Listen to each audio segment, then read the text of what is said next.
अच्छा, हर नाम के पीछे ना कोई कहानी जरूर होती है। किसी के भी नाम के पीछे, मेरे नाम के पीछे।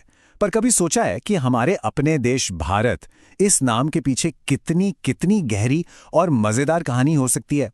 तो चलिए, आज पता लगाते हैं, खोलते हैं इस कहानी की परतों को। तो सवाल बड़ा सीधा सा है।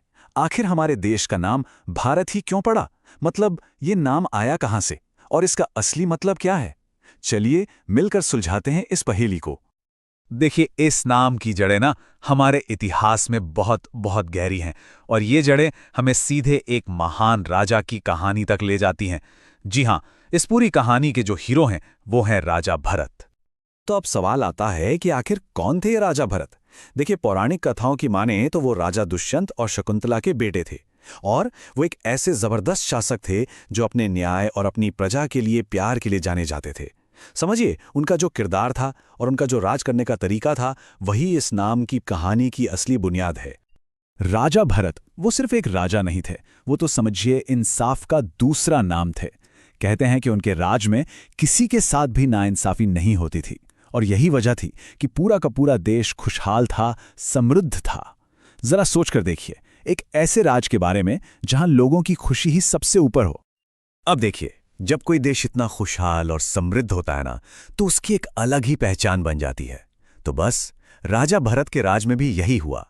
इस जमीन को, इस भूमि को एक नई पहचान मिली, और वो पहचान थी भारतवर्ष। यहीं से ये नाम आया। तो ये सब हुआ कैसे?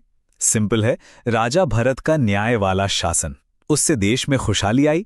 और जब लोग अपने राजा की वजह से इतने खुश और समृद्ध होते हैं तो क्या होता है, वो उस जमीन को अपने प्यारे राजा के नाम से ही जानने लगते हैं। और बस इसी तरह इस भूमि का नाम पड़ गया भारतवर्ष। तो ये जो नाम था ना, भारतवर्ष, ये सिर्फ एक नाम नहीं था। ये तो राजा भरत और उनके उस शानदार शासन को एक तरह की श्रद्धांजलि थी, एक ट्रिब्यूट था।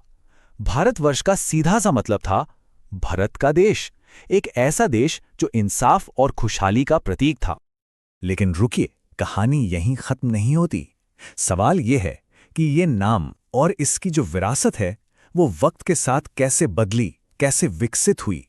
क्योंकि ये विरासत सिर्फ एक नाम की नहीं है, बल्कि उन मूल्यों की भी है जो इसके साथ जुड़ी हैं, बहादुरी और इंसाफ।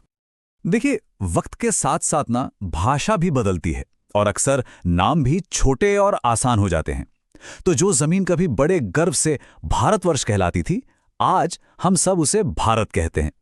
हाँ, नाम भले ही छोटा हो गया, पर इसके पीछे जो जज्बात हैं, जो विरासत है, वो आज भी उतनी ही दमदार है। तो आखिर में बस यही कहना है कि भारत ये सिर्फ एक शब्द नहीं है, ये अपने आप में एक पूरी विरासत है। ये हमें हर बार याद दिलाता है कि ये जमीन वीरों और महान संस्कारों की धरती है। ये